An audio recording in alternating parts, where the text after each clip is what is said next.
Eto po si Bernardo, nag-ano na rin, humarap na rin po at nagbigay na po ng salaysay.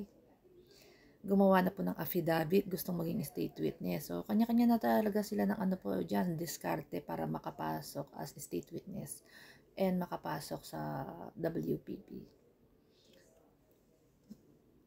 Binanggit niya yung pangalang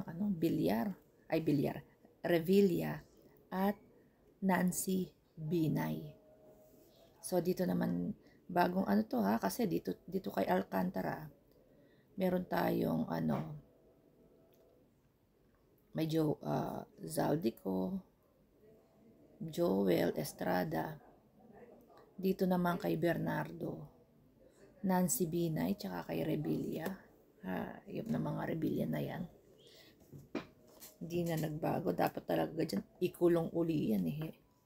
Kulong talaga itong mga to eh. Wag lang magbabago ng presidente. Baka kagaya nung nangyari nung naging presidente si Digong. Pinakawalan sila ni Digong. Si Estrada, tsaka si Bong Revilla. Tapos naging senator na naman.